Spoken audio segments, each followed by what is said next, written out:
Start. निष्पक्ष सचित्र times में आपका स्वागत है। सर, अपना परिचय बताएं। मैं डॉक्टर विद्यासागर उपाध्याय जी और पेशे से शिक्षक हूँ जी और समाज सेवा का भाव मेरे मन में है और लगातार जो इंसानियत समाप्त होती जा रही है तो मैं इंसान बनने का प्रयास कर रहा हूँ। जी। जो विश्व में सर कोरोना वायरस का महामारी को कहा चल रहा है सर, इसको देखते हुए यशस्वी प्रधानमंत्री जी जो लॉकडाउन की जो व्यवस्था की है सर, इसे आप किस नजर से देख रहे हैं सर? आपका योगदान क्या है सर? पहले तो कोरोना महामारी के विषय में मुझे अगर सोचता हूँ तो बड़ा ही कष्ट होता है जी और कष्ट इस बात का होता है कि संसाधनों का अतिदोहन जो मनुष्य ने किया है। जी जंगलों को हमने समाप्त किया, भूगर्भ में जो खनिज है उनको समाप्त किया, जल को प्रदूषित कर डाला, पूरी व्यवस्था जो प्रकृति की थी उसको तहस नहस कर दिया। तो जब हम प्रकृति से छेड़छाड़ करेंगे तो निश्चित रूप से प्रकृति बैलेंस बनाएगी और वर्तमान में वही हो रहा है, प्रकृति बैलेंस बना रही है जिसके कारण तमाम तरीके की विकृतियां, कभी भूकंप आ रहे हैं। अभी आपने देखा पूर्वी उत्तर प्रदेश में बहुत ज़्यादा बारिश हुई पिछले साल, जितना आपने देखा नहीं होगा अपने जीवन काल में। तो अतिवृष्टि हो रही है, कभी अनावृष्टि हो रही है, कभी तूफान आ रहा है, कभी भूकंप आ रहा है। उसी क्रम में ये वायरस का भी प्रकोप हुआ है और अभी तो एक वायरस है, मैं सुन रहा हूँ इस टाइप के बहुत सारे वायरस हैं, हो सकता है कि वो भी आने लगे, तब इस विश्व का क्या होगा। निश्चित रूप से चिंतन की आवश्यकता है और इसमें मीडिया की भी प्रमुख भूमिका है और आप उसका निर्वहन कर रहे हैं, इसलिए आपको बहुत बहुत धन्यवाद। सर, कुछ लोगों का मानना है और कहना है कि जो चीन से बीमारी चली है अपने भारत देश में सर, ये चमगादड़ से पशु सर, इस पर सब प्रकाश डालेंगे आप? विरोधाभासी बयान आ रहा है, जैसे अमेरिकी राष्ट्रपति ट्रंप बार बार कह रहे हैं कि चाइना वायरस है, चाइना, वो कोरोना वायरस नहीं कहते, वो कहते हैं चाइनीज वायरस है। कुछ लोग कह रहे हैं कि नहीं, वायरस जो है आर्टिफिशियल बनाया गया है लैब में जी, और लैब में वायरस बनाया गया है और वो कोई दुर्घटनाग्रस्त हो गया जिसके कारण वायरस फैल गया चारों जी। चाइना कह रहा है कि नहीं, ऐसा नहीं है, वो चमगादड़ से फैला है, जीव जंतुओं से मनुष्य में आया है जी। तो ऑथेंटिक कोई कह नहीं पा रहा है जी, लेकिन अब कहां से निकला ये तो नहीं मालूम है, लेकिन निकल चुका है, उसका परिणाम दिख रहा है। लगातार लोग मैंने बहुत बुरे तरीके से मर रहे हैं। इस आपके चैनल के माध्यम से मैं कहना चाहता हूं, चलते फिरते यदि सड़क पर आदमी की मृत्यु हो जाए जी, या हार्ट अटैक हो जाए तो बहुत साधारण मौत है जी, मरना तो सबको है, लेकिन कोरोना वायरस पकड़ता है, खांसते हैं, फेफड़े पूरे जाम हो जाते हैं। मैं अखबार में पढ़ा था, एक पेंट की परत की तरह फेफड़े पे चढ़ जाता है, घुट घुट के मरता है। और कितना दुखद है कि घर के परिवार के लोग, बाल बच्चे भी वहां जा नहीं सकते, लाश का अंतिम संस्कार भी नहीं कर सकते, क्रेन से उठा करके डाला। मतलब कितनी खतरनाक मृत्यु हो रही है और इतने खतरनाक के मृत्यु के पीछे कहीं ना कहीं हम लोग जिम्मेदार हैं। सर, प्रधानमंत्री मुख्यमंत्री की बार बार अपील करने के बाद पूरे भारत देश में अब तमाम शहरों में हम लोग घूम रहे हैं, जनपद वासियों में घूम रहे हैं, सड़क और ग्रामीण क्षेत्रों में सर डिस्टेंसिंग का ख्याल देखते हुए सर देखा जा रहा है कि लोगों में दूरियां नहीं सर है, उस नियम कानून का सब धज्जियां उड़ाया गया है सर, इसको किसने अपने देश की सबसे बड़ी कमी यही रही है जी। ये चाहे मौलाना कहें, चाहे उलेमा कहें, चाहे पंडित पुजारी मौलवी कहें, पादरी कहें, या संविधान कहे, या प्रधानमंत्री मुख्यमंत्री कहें जी, अपने देश के लोग सुनते हैं, सबकी करते हैं अपने मन की जी। तो अपने मन वाली काम लोग कर रहे हैं। पहले दिन जब लॉकडाउन हुआ और प्रधानमंत्री का बयान आया कि सब लोग घर में रहेंगे, जिस दिन एक रिहर्सल चल रहा था जी, सब लोग अपने घर में रहेंगे और शाम को ताली बजाएंगे, थाली बजाएंगे, करेंगे। मैंने देखा शाम को ताली, थाली, ढोलक, झाल बजाते हुए 50-50 लोग सड़कों पर निकले जी। लग रहा था जैसे होली के बाद शाम हुआ है, जोगीरा गा रहे हैं जी। तो कहने का उद्देश्य ये था कि आपको लॉकडाउन रहना है, भीतर बंद रहना है, लेकिन उस सिंबलाइज जो प्रतीकात्मक रूप से प्रधानमंत्री जी ने कहा था, उस बात की धज्जियां उड़ाते हुए लोग सड़कों पर उतारा है और उस व्यवस्था को तहस नहस कर दिया। तो जब तक हम अपने अंदर यह विचार नहीं लाएंगे, और मेरा यह मानना है कि कोरोना किसी आपका रिश्तेदार नहीं है, कोरोना सगा संबंधी नहीं है। यदि आप इस बात को सोचते हैं कि उनको पकड़ लिया है, हमको नहीं पकड़ेगा, यदि आप सोचते हैं कि यूरोप परेशान है, इटली, स्पेन, अमेरिका परेशान है, चाइना परेशान है, हम नहीं है, तो ये भी सही नहीं है, क्योंकि भारत में भी परेशानी का प्रारंभ हो चुका है। भले ही रेट कम है लेकिन बढ़ता जाएगा। और भारत की स्थिति है, स्लम है, झुग्गी झोपड़ियां है, गरीबी है, भूखमरी है, अशिक्षा है बहुत ज्यादा, क्योंकि भारत विकासशील देश है, विकसित देश नहीं है जी। लेकिन यहाँ भी थोड़ा सा विरोधाभास है। जो विकसित देश हैं, जो दावे करते थे कि हमारी मेडिकल व्यवस्था, चिकित्सा व्यवस्था, मेरा विज्ञान आगे है, हमसे पहले, तो वो लोग घुटना टेक दिए हैं पूरी तरीके से। भारत अभी काफी हद तक सुरक्षित है।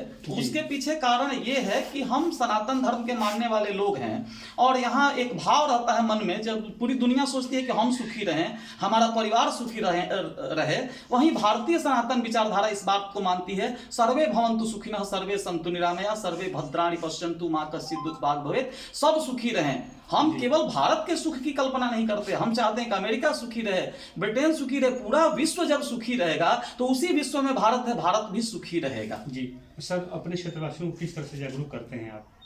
हम अपने क्षेत्रवासियों को विशेष रूप से, एक तो मजबूरी है, लॉकडाउन है जी। अब दुर्भाग्य ये है कि लॉकडाउन में यदि कोई गरीब आदमी है तो झोपड़ी में बंद है, अमीर आदमी है तो 5 तल्ला 10 तल्ला बिल्डिंग में बंद है, लेकिन बंद सभी हैं जी। जैसे कोई सूगा हो, तोता हो जी, एक को बंद कर दिया जाए लोहा के पिंजरा में और एक को बंद कर दिया जाए सोना के पिंजरा में जी। तो लोहा के पिंजरा में बंद हो या सोना के पिंजरा में बंद हो, उसके दुख में कोई कमी आने वाला नहीं है। तो अंबानी भी बंधु भी बंद हैं, यहाँ विद्यासागर भी बंद हैं, पत्रकार महोदय हैं, आप भी खींच खांच के जैसे तैसे यहाँ तक पहुंचे हैं। बंद सब लोग हैं, दुख सबको है, कष्ट सबको है। खुशी इस बात की है कि विश्वास है कि हम बंद रहेंगे, कुछ दिन और बर्दाश्त करेंगे।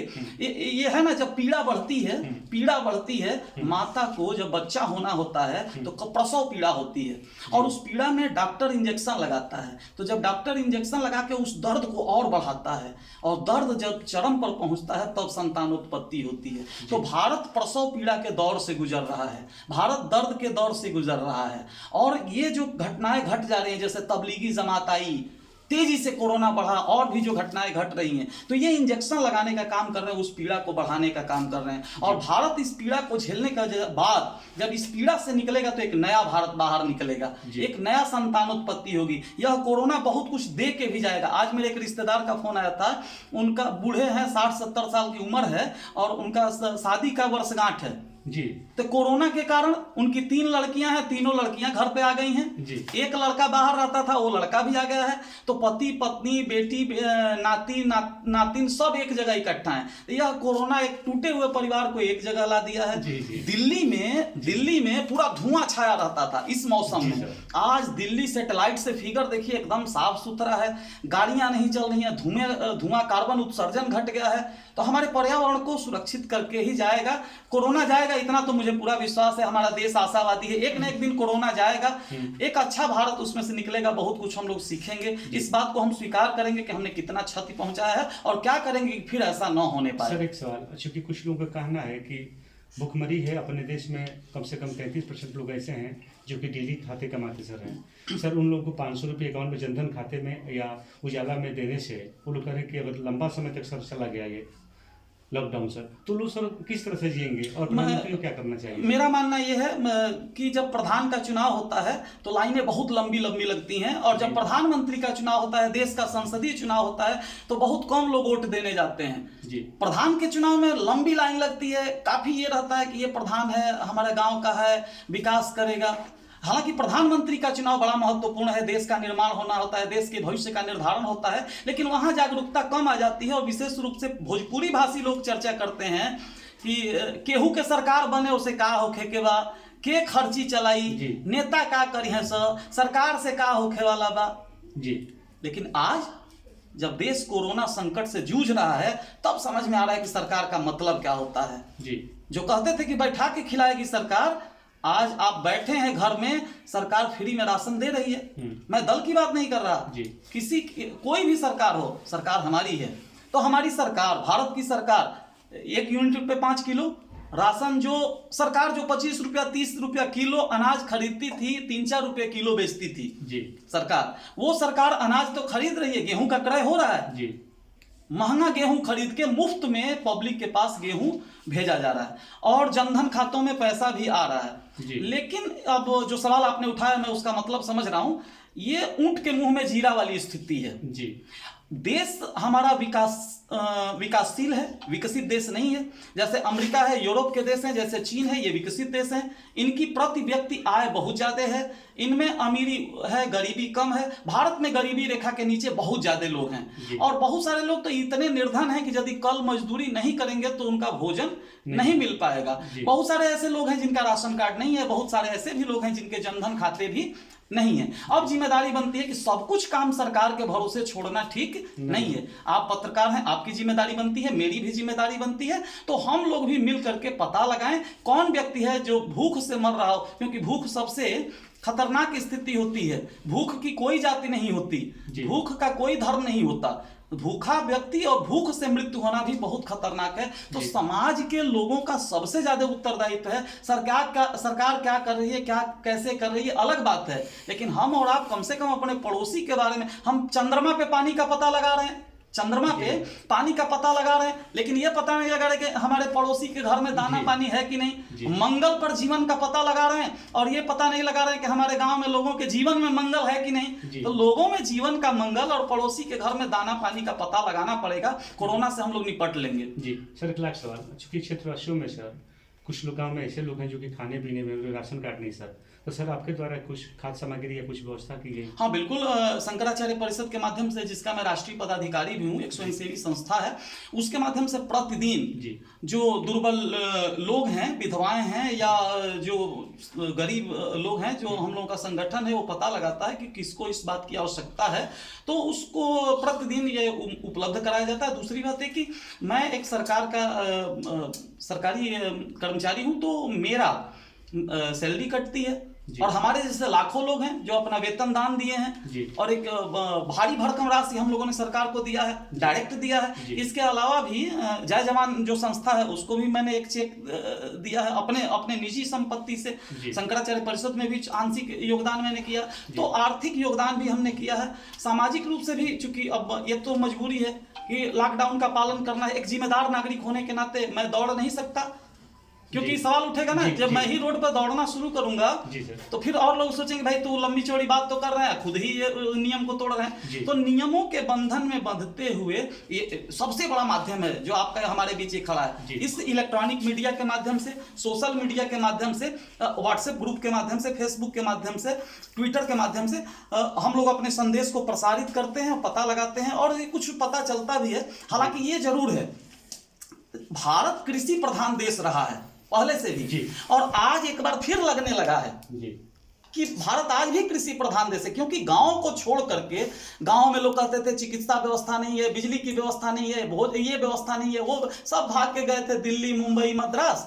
और आज क्या स्थिति है, जब कोरोना का संकट आया है तो वहां पे कमाने वाले लोग बाप दादा चिल्लाते हुए, सर पे मोटरी लिए हुए सड़कों की ओर भाग रहे हैं, तेजी से भाग रहे हैं, चिल्ला रहे हैं, कोई मुख्यमंत्री, कोई समाजसेवी मुझे लेकर चले, यहां से निकाले, सब भाग रहे हैं। सहारा कहां मिल रहा है? जिस गांव की निंदा करके आप शहरों में गए थे, आज वही गांव आपको सहारा दे रहा है। जिस गांव की आप निंदा करते थे, आज भी आप पता कर, मैं इस चैनल के माध्यम से कहना चाहता हूं, आप आकर के पता करिए, गांव में आज भी पर्याप्त लोगों के पास गेहूं है, लोगों के पास चावल है, लोग अपने खाने लायक और आपको भी खिलाने लायक सब्जी पैदा कर ले रहे हैं। आप आइए, हम आपको भोजन कराने के लिए तैयार हैं, क्योंकि आप हमारे घर के नागरिक हैं। जी हाँ सर, क्षेत्रवासियों के लिए कोई संदेश आपके द्वारा? क्षेत्रवासियों के लिए बस मैं ये कहना चाहता हूं कि निश्चित रूप से सरकार ने जो कहा है, जो वैज्ञानिकों ने कहा है, उनका पालन करना ही होगा। यदि एड्स हुआ, चला HIV एक वायरस है, कोई माकूल इलाज नहीं हुआ, तो एक बात सामने आई कि जानकारी ही बचाव है। जानकारी ही बचाव है, एड्स की जानकारी ही आपको बचाता है। उसी तरीके से कोरोना वायरस है, वायरस में जीव नहीं होता, वायरस जब शरीर में प्रवेश कर जाता है तब जब इसका, तो आप लगातार पढ़ते होंगे, 14 दिन बाद इसके लक्षण पता चल रहे हैं। तो उन 14 दिन में यदि एक व्यक्ति उस वायरस से ग्रसित है तो 1400 लोगों को पकड़ा सकता है, वो 1400 लोग कई लाखों लोगों को पकड़ा सकते हैं। तो हमारी एक छोटी सी गलती पूरे मानवता को नष्ट कर सकती है। हड़प्पा और मोहनजोदड़ो की सभ्यता 2350 ईस्वी वर्ष पूर्व कितनी फली फूली थी, लेकिन आज वहां कुछ भी नहीं है, मिट्टी में दबी हुई है। उतना बढ़िया सुंदर शहर आज नामो निशान नहीं है जी। वैसी ही घटना जब इस समय घटेगी तो ये भी स्थिति हो सकती है कि पूरा विश्व समाप्त हो जाए। एक ऐसा दुश्मन हमारे सामने खड़ा है जो आंख से नजर नहीं आ रहा है, आंखों से दिखाई नहीं दे रहा है, उस दुश्मन से लड़ना है। तो क्षेत्रवासियों से कहना चाहता हूं कि ऐसा दुश्मन जो हमारे आंख से दिखाई नहीं दे रहा है, तो जो देख रहे हैं, जो डॉक्टर हैं, वैज्ञानिक हैं, जैसा वो कह रहे हैं उसका अनुसरण करना चाहिए। निश्चित रूप से लॉकडाउन का पालन करें, अपने घरों में रहें, और यदि किसी योग्य वस्तु की आवश्यकता महसूस हो रही हो तो सरकार ने टोल फ्री नंबर जारी किया है, उस पर आप फोन करें और उसको सूचित करें। जरूरत की वस्तुएं मुझे विश्वास है आपको उपलब्ध कराई जा रही हैं और उपलब्ध कराई जाएंगी भी। सरकार के निर्देशों का पालन करना सुनिश्चित करें, यही मेरी अपील है क्षेत्रवासियों से। सबसे बात करने के लिए धन्यवाद। धन्यवाद।